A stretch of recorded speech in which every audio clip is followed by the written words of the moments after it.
하나님 말씀은 요한계시록 6장 3절 4절 말씀입니다.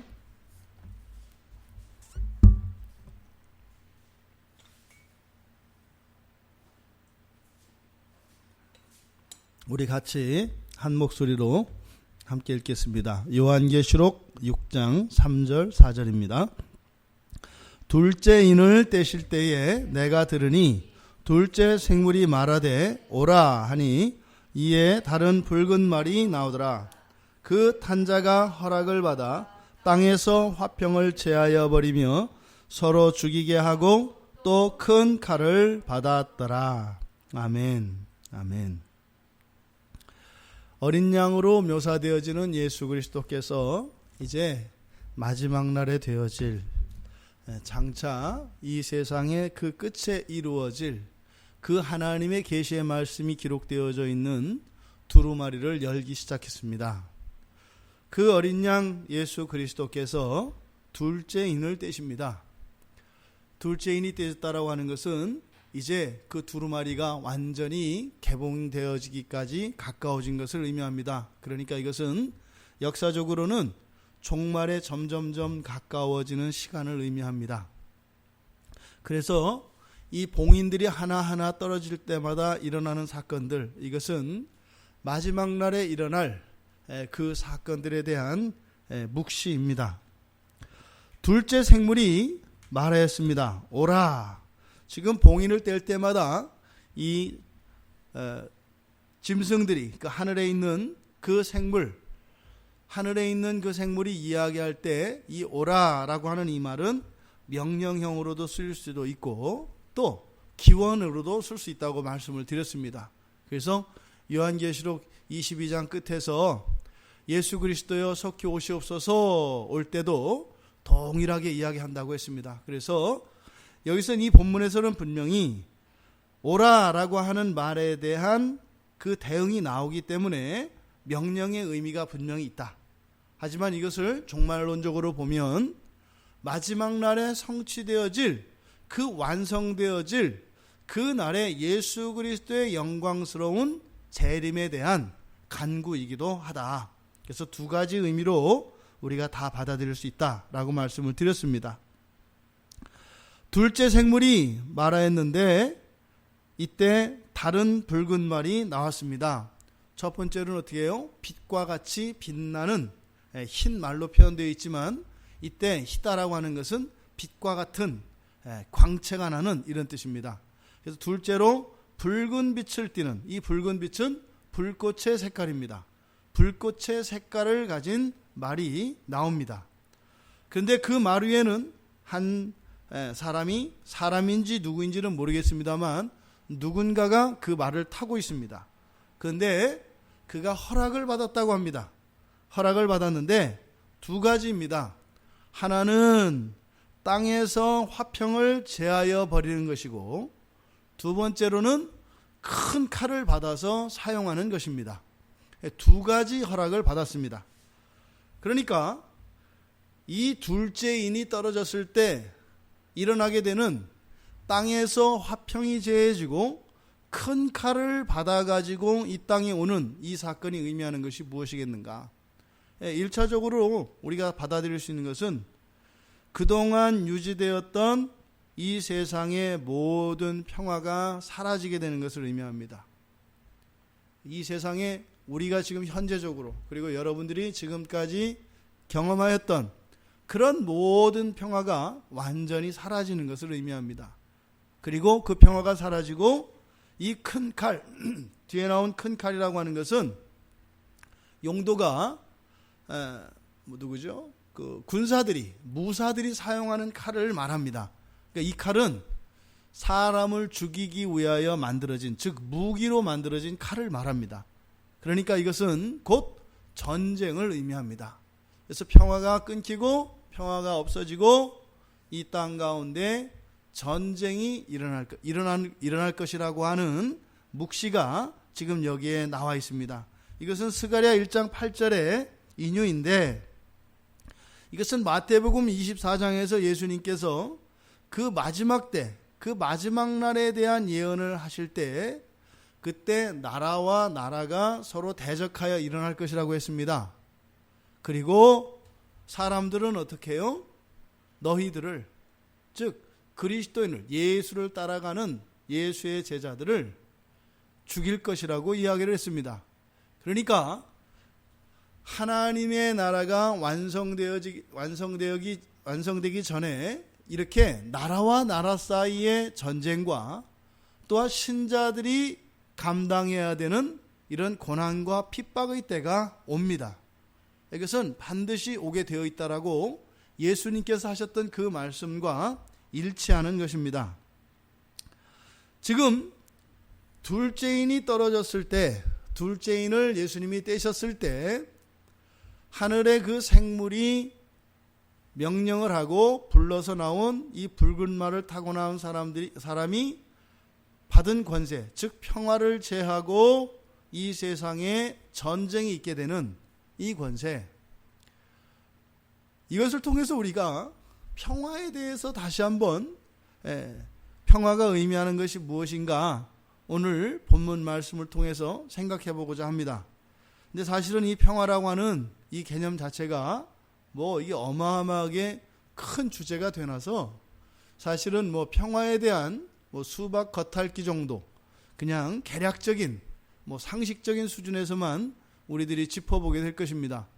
그런데 놀라운 것은요, 인류의 역사는 끊임없이 평화를 추구하며 평화를 위해서 애쓰고 평화를 외치고 평화를 주장하며 살아온 역사입니다. 그런데 실제 역사 속에서는요, 평화의 기간은 그렇게 길지 않습니다. 언제나 인류의 역사 속에서는 다툼과 전쟁이 있었고 불화와 갈등이 있었습니다. 그러니까 이 세상의 지상에 있는 이 평화라고 하는 것이 너무나 중요한 것이다 라고 하는 이 생각에 있어서는 모든 인류가 동의를 하는데, 실제로 그 평화를 위해서, 그 평화를 유지하기 위해서 애쓰고 힘쓰는 일에는 너무나 힘을 쓰지 않는다. 이게 아이러니입니다. 이 평화라고 하는 것이 국어사전에서는 그렇게 정의되어 있어요. 평온하고 화목한 거. 평온하고 화목한 거. 여러분들한테 별로 감동이 안 되시죠? 별로 자극적이지 않잖아요. 평온하고 화목한 게 뭐야? 그런 것 가지고는 오늘날 이렇게 포스트 모던 시대를 살아가는 사람들에게는 만족이 되거나 가치 있는 것으로 받아들여지지 않아요. 그러니까 사실은 이 평화라고 하는 개념 자체도 굉장히 모던적인 겁니다. 그러니까 뭐예요? 구세대, 시대착오적인 옛날 사람들이 하는 이런 말처럼 여겨진다 이 말이에요. 그러니까 이 평화가 국어사전에서 지금 이렇게 정의하고 있는데 바뀔 겁니다. 곧 머지않아 이런 평화라고 하는 개념이 이제 바뀔 거예요. 우리 이제 20대 청년들이 앞으로 한 30년 지나면 이 말을 꼭 기억했다가 그때 평화라고 하는 단어의 뜻이 바뀌거든. 30년 전에 우리 목사님이 얘기했다. 꼭 얘기해 주시기 바라요. 이 평화의 상태는 사실은 여러분들이 지금 느끼는 평화가 지금 우리 국어사전에서 정의하는 평화와 달라요. 평화라고 하는 것은 구원, 행복과 이렇게 붙어있는 단어입니다. 평화하면은 느낌이 어떤 것이냐면 행복, 아주 지극한 행복의 상태, 이것이 평화와 거의 동의어로 사용되어지는 개념이에요. 그런데 우리 청년들 어때요? 평화할 때 이 평화라는 말이 여러분들에게 이렇게 행복을 주는 것, 여러분들에게 행복이라고 하는 이 단어와 비슷한 의미로 와요? 물어보는 거예요. 어때? 경희는? 평화라는 말이 나 개인의 행복이라는 말과 이렇게 연결이 돼? 명주는? 잘 모르겠어. 경남이는? 알쏭달쏭. 왜냐하면 이 평화라는 단어가 사실은 이 단어 자체가 굉장히 추상적인 개념이에요.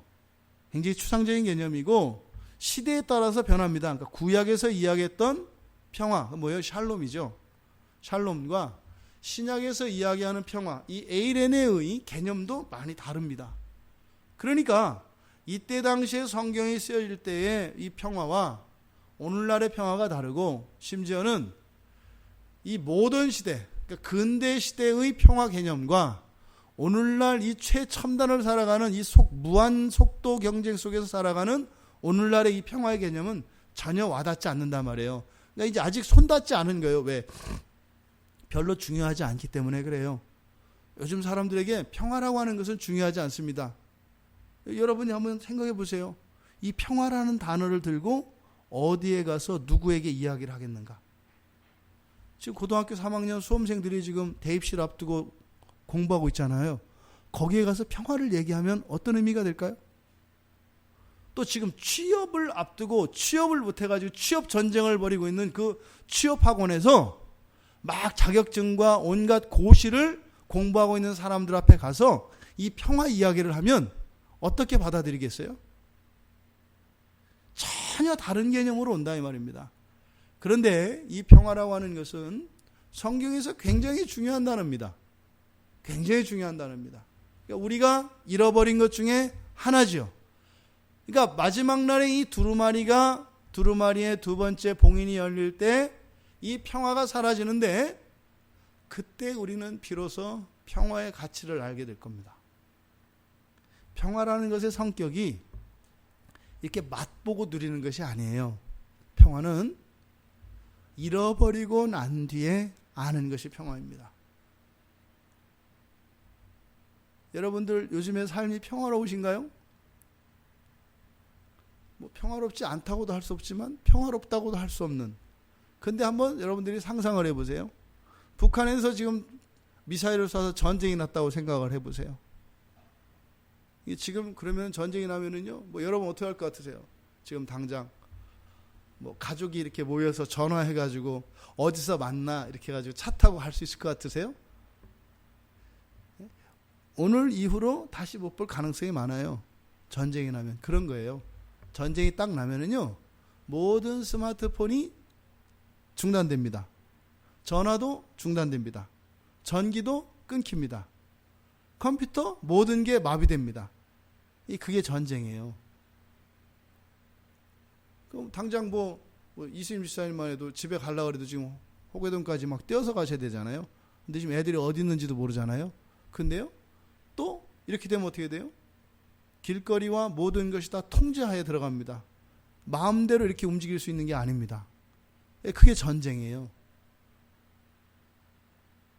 그리고 나서 우리가 어떻게 해야 될지도 몰라요. 이 전쟁이 일어나고 나면 바로 지금 전쟁이 일어나기 직전의 이 상태, 이 상태가 얼마나 우리에게 행복하고 감사하고 소중한 것이었는지를 알게 된다 이 말입니다. 그게 평화예요. 사람의 몸으로 말하면 건강과 같은 겁니다. 그러니까 특별히 뭐 힘세고 뭐 이런 게 아니라 뭐 이렇게 생활하는데 불편이 없는 상태. 몸으로 말하면 이것이 평화입니다. 그러니까 어느 누가 이렇게 생활하는데 불편이 없다고 해서 그것이 기쁘고 감사해요. 항상 우리의 몸에 대해서 감사하는 것은 언제예요? 병원에 앉아 있을 때 아이고 이렇게 되는 거예요. 그러니까 평화라는 게 이런 겁니다. 그래서 너무나 중요한데 이것이 우리에게 경험되지 않아요. 왜 그럴까요? 우리의 죄 때문에 그렇습니다. 죄 때문에. 만족하지 못하는 죄 때문에. 항상 우리는 우리가 필요했던 무엇이 딱 주어지면 어떻게 돼요? 그게 당연한 것이 되어버리죠. 그러니까 없던 상태에서 채워지면 그게 평화가 이루어지는데 그 즉시 우리는 또 다른 결핍을 느끼기 때문에 그러한 진정한 의미의 평화를 누릴 수가 없다. 늘. 그래서 이 평화는 잃어버리고 난 뒤에. 그래서 평화가 이 세상에 계속되지 못하는 이유가 그런 거예요. 이 세상에 전쟁이 없고요. 고요하면 어떻게 돼요? 평화를 못 느낀다고요. 지금 요즘에 아주 극단주의 이슬람 세력들이 IS가 막 그 테러를 하고 하잖아요. 그런 뉴스를 보실 때 여러분들을 뭘 느껴요? 상대적으로 안정감을 느끼죠. 와, 파리에서는 또 몇십 명이 죽었다네. 야, 비행기 또 테러가 있었다네. 그런 걸 보면서 우리는 어떻게 해요? 상대적으로 안정감을 느끼며 그때 평화를 느껴요. 근데 뉴스에서요, 오늘은 어느 집에서 가정예배를 30분 드렸답니다. 오늘은 가정예배를 어느 집에서 드렸는데 찬양예배로 드렸고, 이렇게 해서 그 뉴스가 행복하고 좋은 얘기만 다 나온다고 생각을 해보세요. 신문, 뭐 방송, 모든 것에서 그렇게 아무 문제없는 이야기들이 나온다고 생각을 해보세요. 어떤 일이 일어날 것 같으세요? 그 다음부터는 이제 범죄 짓는 일에 머리를 씁니다. 왜요? 심심해서 못 살겠는 거예요. 심심해서. 이게 뭐야?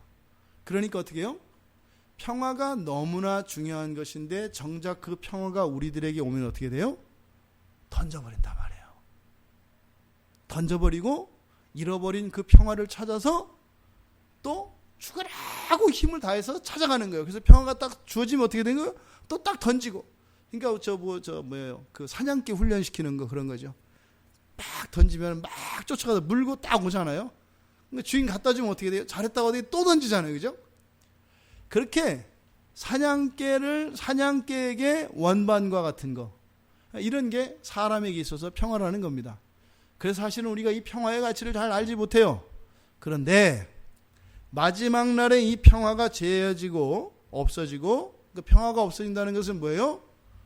완전한 전쟁의 상태, 완전한 갈등과 대립의 상태가 된다는 겁니다. 그럼 그때는 어떻게 되겠어요? 사실은 이때가 가장 인류가 평화에 대해서 가장 목말라 하게 될 때가 됩니다. 완전히 평화가 사라지고 모든 것 나라와 나라 사이에, 개인과 개인 사이에 대립과 이런 전쟁과 갈등이 있게 되면은 모든 인류가 절대적인 평화를 갈망하게 될 거라는 겁니다. 이런 전쟁이 없고도 우리가 그럴 수 있으면 얼마나 좋겠습니까? 근데 이 죄로 인해서 이렇게 끔찍한 전쟁을 통해서만 하나님 안에서 누리는 그 샬롬을 진정으로 모두가 원하게 되는 것입니다. 그러니까 일어나는 일을 봐서는 재난입니다만 사실은 이 재난은 그러니까 무엇이에요? 완전한 샬롬으로 나아가기 위해 우리 사람들이 준비되는 과정이라고 할 수 있는 겁니다. 그래서 이 평화와 비슷한 개념들은 다 좋은 거잖아요. 뭐 안정, 화목, 화합, 안전, 질서, 뭐 조화, 이런 것들이 평화와 비슷한 개념어들입니다. 그러니까 이거 이제 평화와 반대되는 것은 뭐겠어요?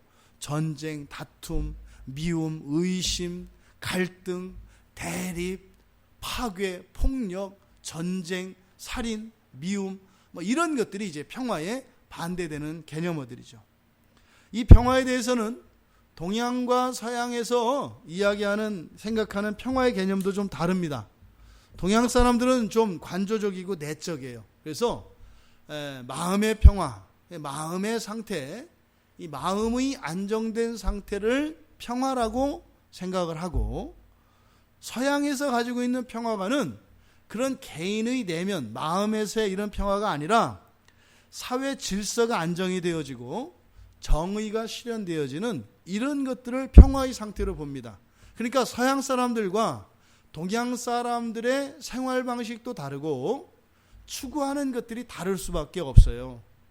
그런데 참 희한한 것은 이 평화를, 우리의 마음의 평화를 추구하는 동양 사람들, 이 동양 사람들이 그 마음의 평화를 위해서 사는 게 아니라 오히려 서양 사람들의 평화를 구하면서 살아갑니다. 그러니까 뭐예요? 그런 질서와 이런 것들을 이루려고 아마 한단 말이에요. 근데 그것은 해도 나와는 상관이 없는, 요즘에는 서양 사람들이 어떻게 돼요? 이제는 동양 사람들의 마음의 평화를 추구합니다. 이게 되는 게 아니에요. 그러니까 사실 뭐예요? 이렇게 상황을 봤을 때 동양이나 서양이나 끝장까지 다 가봤다는 거예요. 안 되는 거예요. 그러니까 어떻게 돼요? 저 집에 있을까 해서 서로 지금 담 넘어서 하룻밤이면은 동양에서 서양집 가가지고 그거 가져오고, 그 다음 날은 또 서양집에서 담 넘어서 동양집으로 넘어와서 가져가고, 그래서 뒤죽박죽인 거예요. 그러니까 어떻게 돼요? 그 서양 스님들이 여기서 자꾸 늘어나잖아요. 서양 스님들이 왔다 또 뭐 조계종의 신불이 나서 뭐 이제는 한국 불교와는 뭐 연을 끊겠다고 뭐 떠나고 뭐 이런 일이 있다 그래요. 그러니까 지금 동양과 서양이라고 하는 수천 년의 역사 속에서 있었던 정신세계와 이러한 문화 속에 정착되어진 이런 평화관념은 쉽게 바뀌는 게 아니에요. 그러니까 동양과 서양이 가지고 있는 이런 평화관이 다릅니다. 또 그러함에도 불구하고 어쨌든 동양이나 서양이나 동서고금을 막론하고 끊임없이 평화를 추구하며 평화를 이루기 위해서 지금까지 살아왔습니다. 그러니까 평화를 위해서 전쟁을 하잖아요. 평화를 위해서 죽여요. 평화를 위해서. 그리고 나서 어떻게 돼요? 또 평화가 오면 어떻게 된다고요? 안 느껴진단 말이에요. 금방. 그러니까 어떻게 돼요? 평화를 또 느낄 수 있는 상황을 만들어야 돼요. 그러니까 전쟁을 또 만든단 말이에요. 그래서 평화를 위해서 또 전쟁을 하는 이런 일들이 역사의 수레바퀴 속에서 계속되어 왔습니다. 뭐 우리가 이렇게 따를 이야기는 아닌데 뭐 어떤 분이 이제 그런 이야기를 했어요. 이제 이렇게 교리적으로 그러니까 뭐 해라, 뭐 하지 마라. 이것을 하면 이렇게 되고 저렇게 하면 저렇게 되고 딱딱 부러지잖아요. 그래서 이제 그런 기준을 이야기하니까 그러지 마라. 너무 그렇게 모든 것을 원칙에 얽매여서 이렇게 그물을 엮듯이 다 엮으려고 하지 마라. 이거를 해도 되나요? 안 해도 되나요? 뭐 이런 식으로 매사를 어떤 이렇게 율법적 기준을 가지고 즉 시비를 가지고 옳고 그른 것을 가지고 모든 것을 판단하려고 하는 거지요.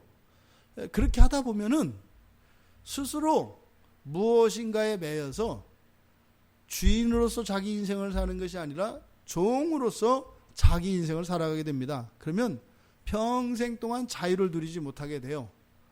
우리 그리스도인들도 마찬가지입니다. 있죠. 기준은 분명히 있습니다. 우리들이 해야 될 것과 하지 말아야 될 것들과 이런 기준들이 있습니다. 그런데 이것이 근본적으로 우리의 본성의 변화에 기초하지 않은 이러한 것들은 다시 말해서 우리의 마음의 평화와 우리의 생활의 질서와 이런 안정이라고 하는 이 평화가 대립을 하게 되어 있습니다. 동양과 서양의 이 평화관이 달랐고 그럼에도 불구하고 동양과 서양이 똑같이 평화를 추구하면서 살아왔는데 이 양자가 이렇게 합쳐져서 온전한 평화를 이루어지지 못합니다. 이 세상에서는. 그렇다면은 성경에서 이야기하는 기독교에서 이야기하는 평화가 무엇이겠는가? 지금 오늘 성경을 보니까 뭐라 그랬어요? 땅에서 화평이라고 되어 있는데 평화입니다. 땅에서 평화를 제하여 버린다고 했어요. 그러니까 평화라고 하는 것은 나쁜 것이 아닙니다. 그런데 이 땅에서 평화라고 하는 즉 땅에서 경험되어지는 이 평화가 진정한 의미의 평화는 아닙니다. 제가 앞서서 지금 동양과 서양에 대해서 이야기를 했고 또 이런 뭐 전쟁이 없는 상태 이런저런 뭐 마음의 평화 이런 것들을 쭉 얘기했습니다만 이것은 다 이 땅에서 이 세상 사람들이 생각하는 평화 그리고 이 세상 사람들이 누리는 그 평화에 대한 이야기입니다. 근데 지금 여기서 이 평화를 제해버리는 것은 완전한 그 샬롬, 완전한 그 평화가 임하기 위한 중간 과정이라고 말씀을 드렸는데 그렇다면 완전한 그 평화, 성경에서 이야기하는 이 샬롬과 이 에이레네라고 하는 이것이 과연 그럼 이 세상에서는 경험되지 않는 것이냐? 경험된다는 거죠. 어디에서 경험돼요? 교회 안에서 신앙 안에서 경험되는 겁니다. 그것을 통해서 바로 이 평화가 사라진 그 뒤에 있게 될 그 평화가 무엇인지를 어렴풋하게나마 여기서 알 수 있게 되는 거예요. 누구에게만? 그리스도인들에게만 그게 가능한 겁니다. 그렇다면은 우리가 추구하는 이 평화, 즉 이때 이 땅에서 어쨌든지 간에 모든 것이 그러니까 사라지게 될 그 평화와 그때조차도 사라지지 않게 되는 그 평화, 두 가지 종류의 평화가 있다 이 말입니다. 그것을 하늘에서 누리는 평화와 땅에서 누리는 평화라고 우리가 나누어 생각할 수 있을 것 같아요. 근데 평화라는 것은 다 같아요.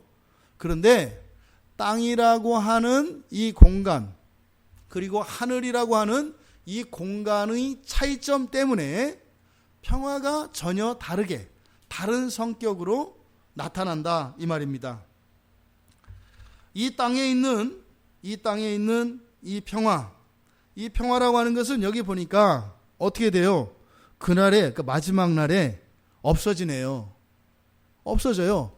그러니까 이 세상에서 누리는 평화의 성격의 첫 번째는 뭔 거예요? 이거는 임시적인 것이고 한시적인 거예요. 우리가 그러니까 신앙 밖에서 누리는 모든 평화는 어떤 것이다? 이거는 시한부고 유효기간이 있는 거고, 그리고 임시방편적인 것이다. 진짜는 아니다 이 말입니다. 그 언제예요? 종말이 있기까지니까 사실은요. 우리 생활 속에서도 여러분들이 마음의 안정감을 누리는 것, 이게 마음의 평화입니다. 그리고 여러분들이 이렇게 화목하게 지내고 또 안정된 생활을 하고 안전감을 느끼고 하는 이런 것들이 다 평화입니다. 전쟁이 없는 이런 것 다 평화입니다. 그런데 그게 영원하던가요? 영원하지 않단 말입니다. 하루에도 수십 번씩 우리 마음의 변화에 따라서 이 평화가 깨어져 버린다 이 말입니다. 우리나라 역사에서 지금 요 시대만큼 이렇게 평화를 누리는 기간이 없다니까요. 그러니까 전쟁이 없는 상태로서의 평화. 그러니까 평화라고 하는 개념이 두 가지가 있어요. 첫째로는 전쟁이 없는 상태. 또 하나는 그렇게 아까 이야기했던 화목하고 안정된 이런 상태. 근데 우리나라가 이렇게 뭐 화목하고 이러지는 않죠. 여전히 경쟁 속에서 살아가지만 어쨌든 전쟁은 없잖아요. 전쟁이라는 게 무시무시한 거란 말이에요. 그런데 우리나라 역사 속에서 53년에 전쟁이 끝나고 나서 그러니까 거의 지금 몇 년이에요? 63년인가요? 그죠? 53년에 휴전이 됐잖아요. 그러니까 거의 지금 지금 전시 상태이긴 합니다만 거의 60년 이상을 전쟁 없이 우리나라가 지내본 적이 없어요. 우리나라 역사 속에서 이럴 때가 없다고요. 이럴 때가. 그러니까 무슨 말이에요? 수시로 우리 이번에 스리랑카 갔다 왔었습니까? 거의 지금 내전이 끝났으니까 그렇지 2010년 그 이전까지 내전이 있을 때는요. 항상 젊은 사람들은 청장년들은 다 어떻게 돼요? 징집돼요. 전투가 나니까 그냥 군대로 간단 말이에요. 군대에서 병력이 모자라면 명령이 떨어져요. 몇 살에서 몇 살까지 건장한 남자. 그러면 그냥 군대로 가는 거예요. 그게 전쟁입니다. 여성들 말도 못하죠. 전쟁이 일어나면 가장 피해를 보는 게 여성들이에요. 이건 인권유리는 이루 말할 대로 없고요. 이거는 적도 없고 아군도 없어요. 그러니까 이 전쟁이라는 게 얼마나 무서운지 모릅니다. 그런데 지금 우리나라가 정말 반만년의 역사를 자랑한다고 하지만 이렇게 오랫동안 평화를 누려본 시기가 없어요. 그런데 이것도요. 언제 깨어질지 모르는 평화란 말이죠. 미국에 있는 아주 큰 회사의 회장이 마음먹으면 우리나라 전쟁을 낼 수 있다니까요. 정말로요. 그 회사가 갑자기 어디서 사고가 나가서 어려워졌어요. 돈을 벌어야 되겠어요. 그러면 자동차 회사, 전자회사 이런 군수 공장들이 있어요. 보통 자동차 회사들이 전부 무기 만드는 회사들이에요. 그럼 이런 회사들이 한번 큰 돈을 벌어야 되겠다. 그러면 그냥 전쟁 날 수밖에 없는 게 우리나라예요. 그 사람들이 마음먹으면 바로 전쟁 만들어요. 얼마든지 조작해서 만들 수 있어요. 누가 시작을 했느냐 중요하지 않아요. 전쟁이 터지면 살기 위해서는 총을 쏘고 폭탄을 쏘고 해야 되는 거예요. 우리나라의 상황이 이렇습니다. 그러니까 이 세상에서 누리는 이런 평화라고 하는 것은 아주 이거는 제한적인 것이고 정말 임시적인 것이고 한시적인 것에 불과해요. 그리고 너무나 상대적에서 이런 상황과 조건에 의해서 언제든지 뒤바뀔 수 있는 그런 인위적으로 조작될 수 있는 그런 평화다. 그래서 이 땅에서 누리는 평화는 평화 자체가 목적이 되는 것이 아니라 사실은 수단으로서의 평화입니다. 뭐예요? 전쟁하지 않기 위해서. 왜? 전쟁하면 힘드니까. 그러니까 여러분들이 이제 친구들이나 인간관계 안에서도 그럴 수 있어요. 평화 자체가 목적일 수도 있고 평화가 수단일 수도 있어요. 무슨 말인지 알죠? 어떤 친한 친구하고는 어떻게 돼요? 평화 자체가 목적이죠. 사이좋게 지내잖아요. 그런데 사이가 나쁜 사람이 있어요. 그 사람하고 지금 싸우지 않고 지내는 것이 그게 목적인가요? 아니죠. 싸우는 게 싫어서 안 싸우고 있는 거잖아요. 이것을 수단으로서의 평화라고 이야기를 하는 겁니다. 그러니까 이 세상에 있는 평화라고 하는 것은 평화 자체가 목적이 아니에요. 왜요? 싸우면 서로 손해가 되니까. 싸우면 힘드니까 안 싸우는 것뿐이지 그 평화의 상태 자체가 기쁨이 되거나 유익이 되거나 가치 있는 것이 되지는 않는다.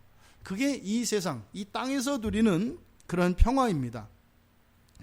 그렇다면 기독교에서 이야기하는 평화는 뭘까?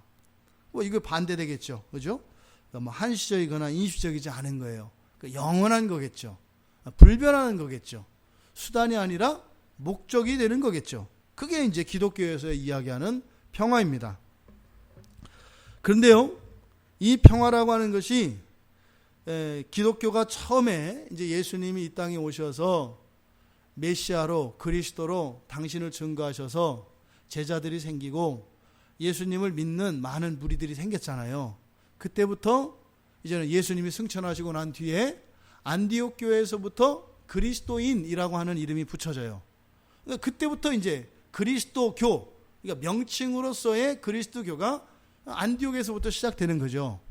실제로는 예수님이 오시면서부터 시작이 된 건데, 그러면 이 초대교회에서 가장 중요시 여기는 그러한 단어, 그러한 개념 중에 하나가 뭐였냐면 바로 이 평화였습니다.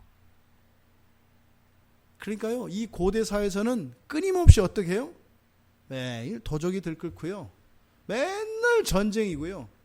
수시로 그렇습니다. 수시로. 그러니까요, 그냥 좀 고요한 날을 기다려요. 그냥 그게 샬롬이잖아요. 샬롬. 우리나라 인사말이 샬롬이에요. 우리나라 인사말이 뭐예요? 안녕하세요. 안녕하세요가 왜 생겼다고요? 예, 밤사이에 죽거나 밤사이에 납치돼요. 우리나라 역사 속에서 그랬어요. 그러니까 하룻밤을 지내는 일이 두 다리 뻗고 맘 편히 잘 수 있는 그런 게 아니에요.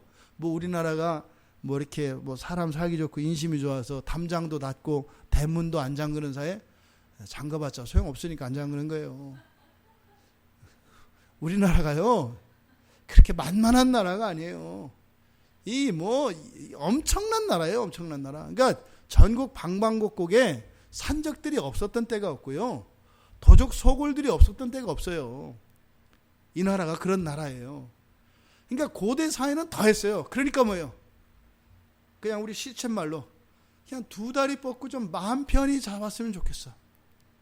두 다리 뻗고 그냥 마음 편히 그냥 푹 편안히 잠들었으면 좋겠어. 이게 평화예요. 이게 평화. 그러니까 초대교회 당시에 그 시대 상황이 그렇게 전국이 불안정한 시대였었기 때문에 더더군다나 예수를 믿어. 이거는 이제 더 심란해지는 거예요. 그러니까 이 평화에 대한 갈망이 굉장히 컸습니다. 그래서 초대 기독교에서는 예수 그리스도를 믿고 구원을 받으면 그 구원을 이루는 여러 가지 요소들이 있잖아요. 기쁨과 사랑과 희락과 이런 것들이 있잖아요. 그 안에 반드시 들어가 있는 게 뭐였어요? 평화였다고요. 그래서 기독교인들은 평화의 사도들이에요. 평화로운 사람들이에요. 기독교인은 악착같지 않고요.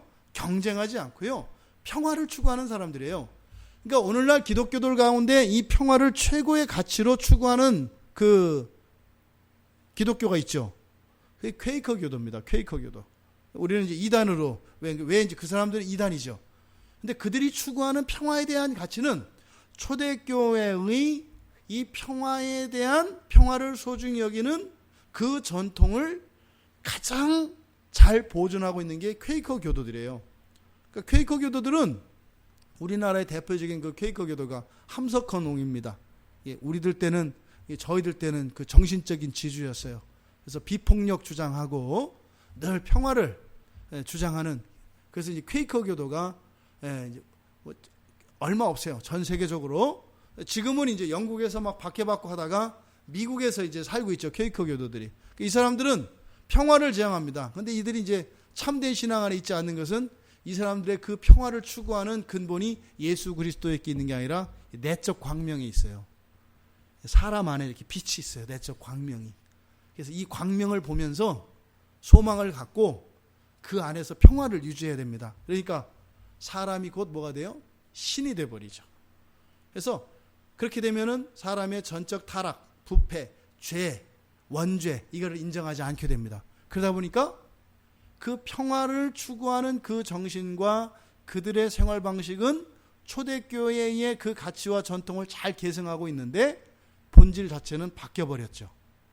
어쨌든 오늘날 우리 기독교인들이 잃어버린 것 중에 하나가 이 평화에 대한 생각입니다. 여러분 왜 성 프란체스코 그 아시시의 프란체스코라죠. 그 프란체스코가 평화를 위한 기도 이제 이따 한번 그 읽어 드릴 건데 과연 여러분들 생각해 보세요.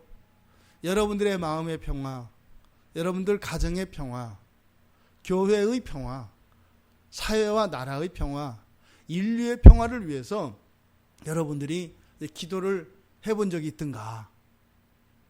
그것은 뭐냐면 우리가 무엇인가를 지금 놓치고 있다는 것을 자각하자라고 하는 의미에서 말씀을 드린 겁니다. 그래서 이 초대 기독교에서는 기독교인 하면은 기독교인다움이 바로 이 평화예요. 또 그들의 생활 방식에서도 나타나는 것이 그 평화입니다. 그래서 초대 기독교인들은 그냥 평화의 사람이라고 하는 것이 등식이 이렇게 성립하는 그런 사람이었습니다. 한번 오늘날 보세요. 오늘날 기독교인 하면 평화의 사람 이렇게 좀 매치가 되시나요? 어떠세요? 평화롭지 않아요. 굉장히 분주해요. 기독교인들이 굉장히 분주합니다.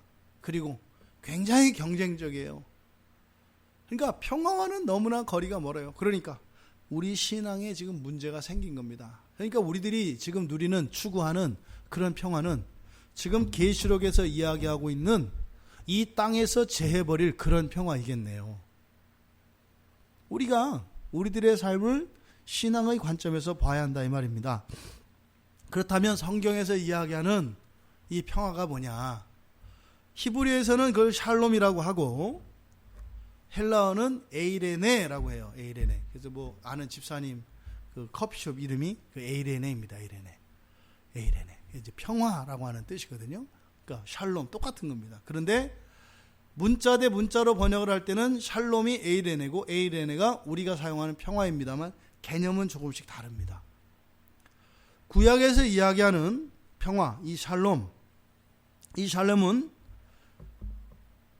이런 안정과 화목, 화합, 안전, 질서, 조화 이런 것뿐만 아니라 구약에서 이야기하는 이 샬롬에는 쉼이 들어가 있습니다. 쉼, 안식이 들어가 있어요. 안식이. 이렇다 하더라도 거기에서 안식이 없으면 샬롬이 안 된다 이 말이에요. 그러니까 여기에는 사실은 뭐예요? 이 샬롬 안에는 동양 사람들이 가지고 있는 마음의 안정과 마음의 평화, 그리고 환경에서 이루는 서양 사람들의 이 평화관이 샬롬 안에는 다 들어가 있죠. 그러니까 쉼도 포함됩니다. 그러니까 당연히 전쟁이 없는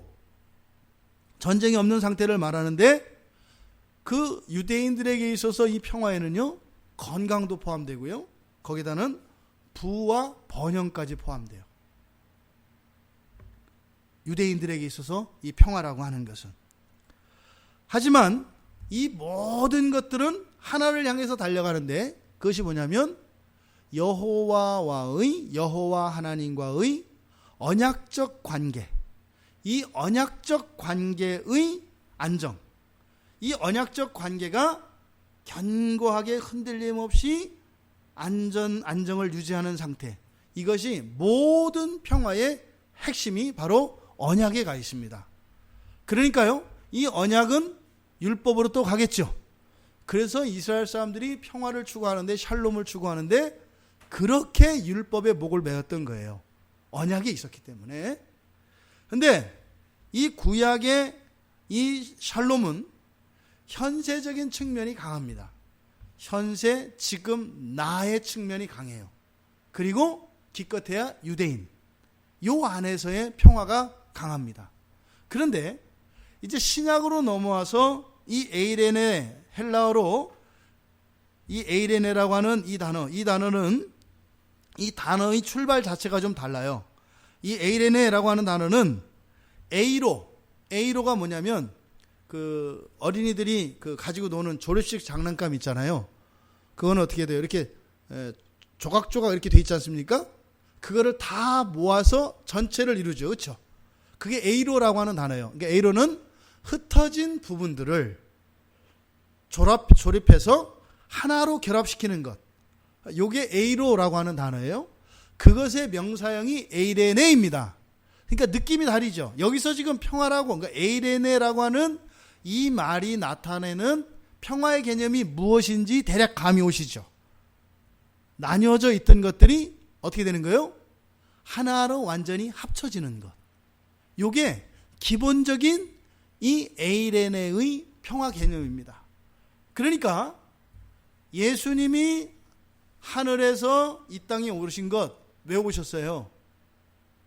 하늘과 땅, 나뉘어져 있던 하늘과 땅을 다시 하나로 통합하기 위한 것이죠. 이게 평화란 말이에요. 또 우리가 예수 그리스도를 사람들이 믿어요. 그러면 그 안에서 어떻게 돼요? 우리가 그리스도 안에서 형제로 자매로 한 지체가 되고 교회의 몸이 되죠. 이게 바로 평화다 이 말입니다. 그래서 이 에이레네의 평화의 개념은 국가의 안정된 상태는 물론이고 개인 간의 조화 그리고 화합을 나타내는 것이 에이레네입니다. 그런데 구약에서는 언약이 핵심이라고 그랬죠.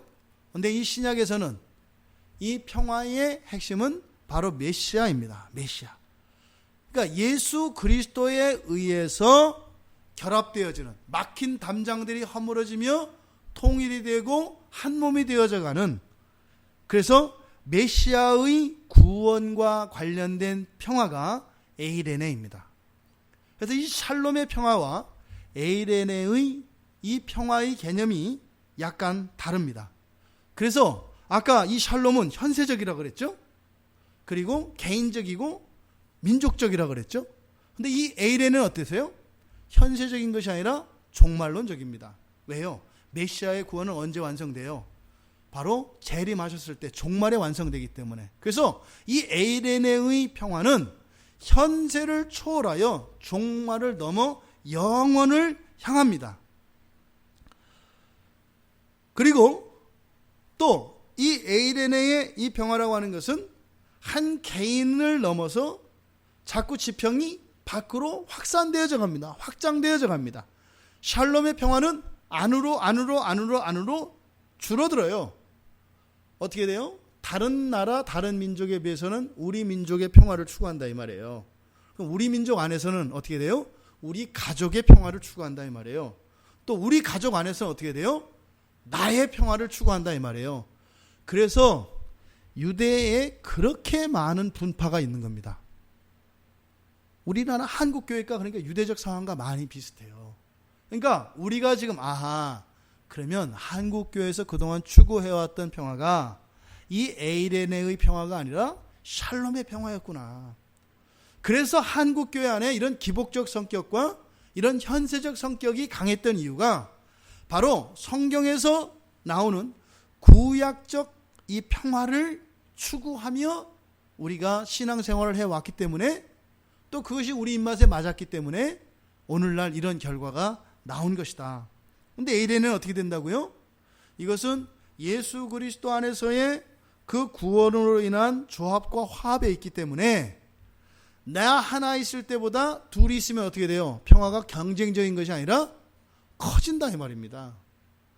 그러니까 나라와 나라가 대립하는 것이 아니라 어떻게 돼요? 나라와 나라가 합해진단 말이에요. 이번 여름에 어떻게 돼요? 스리랑카와 한국이 하나가 되잖아요. 한국에 있는 이 조그만 교회가 스리랑카에 가서 예수를 전하니까 거기서 한 나라가 되잖아요. 이게 바로 신약에서 말하는 평화, 이 에이레네의 평화의 개념이 바로 이런 것이다 이 말입니다. 그러니까 구약적 평화에서는, 샬롬의 평화에서는 그렇게 가요 안 가요? 안 가요. 안으로 점점 축소된다 이 말입니다. 그러니까 이것이 우리들이 그 정결의 개념도 말씀을 드렸잖아요. 그렇죠? 구약에서 정결과 불결은 어떻게 된다? 구약에서는 정결과 불결이 만나면 어떻게 돼요? 정결이 깨지고 정결이 불결해지잖아요. 그래서 어떻게 해요? 정결은 불결과 접촉하지 않도록 늘 조심하면서 다니는 거예요. 이게 구약적 개념이라고 그랬잖아요. 근데 신약에서는 어떻게 된다 했어요? 정결과 불결이 만나면 정결에 닿는 순간 불결이 정결이 되어버린다고요. 이게 달라요. 그러니까 샬롬도 달라요. 그러니까 개념이 다른 것일 뿐이지 원리에 있어서는 어떻게 해요? 다 똑같아요. 똑같이 적용이 돼요. 그러니까 우리가 추구해야 될 것은 바로 이 샬롬이 아니라 에이레네. 이 에이레네의 평화를 추구하며 살아가야 한다라는 겁니다. 그래서 우리가 추구하는 평화는 우리도 그렇잖아요. 예를 들어서 은혜를 놓고 봐도 그래요. 예를 들어서 은혜가 충만한 상태, 이게 평화의 상태예요. 그죠? 은혜가 고갈된 상태, 평화롭지 않은 상태예요. 그럼 이게 이제 평화로운 상태를 찾기 위해서 우리가 은혜를 구하잖아요. 근데 그때 구하는 은혜가 샬롬의 은혜냐, 에이레네의 은혜냐에 따라서 달라진다 이 말이에요. 샬롬의 은혜를 구하면 어떻게 될까요? 경쟁적이 된다고요. 경쟁적이 된다고요. 내가 더 해야 되고, 내가 더 커야 되고, 내가 더 높아야 되고, 이렇게 된다 이 말이에요. 에이레네는 그게 아니라 평균으로 가는 거죠. 평균으로. 그러니까 나의 것을 오히려 덜어서 내어주는. 그러니까 이 평화관이 너무 달라요. 너무 달라요. 여러분들이 잘 알고 있는 그 아시시의 그 아시시의 프란체스코, 그러니까 아시시는 동네 이름이거든요. 성 프란체스코 하려니까 제가 캐톨릭 신자도 아닌데 그러니까 성자는 사람한테 붙이는 거 아니라 그랬잖아요. 그래서 보통 우리 개신교인들은 얘기할 때 성자 대신에 그 지명을 댑니다. 그래서 이제 아시시 출신이거든요. 그 아시시의 프란체스코인데 그 평화를 위한 기도, 나를 당신의 도구로 써주소서. 미움 있는 곳에 사랑을, 다툼 있는 곳에 용서를, 분열이 있는 곳에 일치를, 의혹이 있는 곳에 신앙을, 그릇됨이 있는 곳에 진리를, 절망이 있는 곳에 희망을, 어두움의 빛을, 슬픔이 있는 곳에 기쁨을 가져오는 자 되게 하소서. 이 프란체스코가 가지고 있는 이 평화의 개념이 어떤 건지 아시겠죠? 샬롬입니까? 에이레네입니까? 에이레네입니다. 이 프란체스코의 기도가 많은 기독교 신자들에 의해서 이렇게 회자되어지는 이유가 복음적이고 성경적이기 때문에 그래요. 이것이. 그러니까 신부냐 목사냐 이것이 중요한 것이 아니라 그가 이야기하는 것이 성경의 말씀이냐 아니냐 이것이 중요하죠. 그러니까 이 프란체스코가 이야기한 이 평화에 대한, 평화를 위한 기도를 이야기하는데 이게 바로 샬롬을 다 포함합니다. 그런데 샬롬에 머무는 것이 아니라 어떻게 해요? 에이레네로 확장되어져 나가고 있는 것을 보게 됩니다. 여러분, 잃고 나야 그 가치를 알게 되는 평화. 근데 그 가치를 우리가 완전히 아주 절실하게 느낄 때가 온다고 성경은 이야기합니다. 그러기 전에 우리는 어떻게 되겠어요? 그 평화를 지켜야 되지 않겠습니까? 그러면 우리가 그 평화를 추구하는 삶인가 먼저 돌아볼 수 있기를 바랍니다. 왜요? 우리는 그리스도인이기 때문에 그렇습니다. 우리는 그리스도인이기 때문에 이 샬롬을 넘어서 이 에이레네의 평화를 추구하는 사람들이 그리스도인이기 때문에 무한정 앞으로만 달려가려고 하는 내 마음과 내 생활을 좀 잠시 이렇게 시동을 꺼놓고 주차시켜놓고 평화를 추구할 수 있는 우리들이 될 수 있기를 바랍니다. 또 우리가 거기서 만족할 것이 아니라 내가 추구하는 그 평화가 참된 평화인가 아닌가 또한 점검해 보아야 하겠죠. 샬롬의 평화에 있다면 그것은 아직 반쪽짜리 평화에 불과한 것입니다. 에이레네의 평화로 나아가야 하는 것이죠. 땅에서 언젠가는 사라지게 될 그 평화, 그 평화는 우리들이 가장 소중히 해야 되는 그러한 가치 있는 것임을 오늘 성경 말씀을 통해서 우리들이 없어지기 전에 지금 있는 이 상태에서 그것을 누리며 기뻐하며 감사할 수 있게 되기를 바랍니다. 두루마리가 완전히 열리기 전에 거짓된 평화는 그러니까 완전히 사라진다는 겁니다. 두루마리가 완전히 열리게 되면 완전한 평화가 우리에게 임할 것이라는 것입니다. 여러분, 종말을 향하여 살아가는 우리들의 한날 한날의 삶들을 종말과 상관없이 무의미하게 살아갈 수는 없습니다. 다시 한번 우리들이 그리스도인으로서 놓치고 있는 이 평화에 대한 우리들의 마음가짐을 되돌아봅시다. 우리는 평화를 위하여 기도하고 평화를 추구하며 평화를 사랑하며 평화를 위하여 살아가야 하는 사람들입니다. 우리가 죽고 나면 그 평화는 사라집니다. 우리가 살아가는 동안 반드시 포기하지 말고 추구해야 될 것이 평화라고 하는 것입니다. 근데 그 평화는 사람들에 의해서, 환경에 의해서 조작되어지는 일시적이고 임시적인, 시한부적인 그런 평화가 아니라 예수 그리스도의 구원으로 말미암는, 그리스도께서 우리에게 주시는 그 구원의 신비로 말미암는 그 평화이어야 할 것입니다. 부디 그 평화가 여러분들의 일상 속에서 경험되어지며 여러분들이 이 세상을 이기며 살아갈 수 있는 힘이 되기를 바랍니다. 우리가 그동안 평화를 잊고 살았다면 우리가 잘못 살아온 겁니다. 너무 분주하게 살아온 겁니다. 우리가 길을 잃고 살아간 겁니다. 우리가 우리의 삶을 좀 가다듬고 쉼표를 찍고 중간중간 우리의 삶을 점검할 때 내가 과연 평화를 추구하며 살아가고 있는가? 나의 삶 속에서는 이러한 그리스도로 말미암은 평화가 있는가? 이렇게 점검하며 우리가 그리스도 오시는 그날을 향하여 바른 길로 우리도 모두 다 나아갈 수 있게 되기를 주님의 이름으로 축원합니다.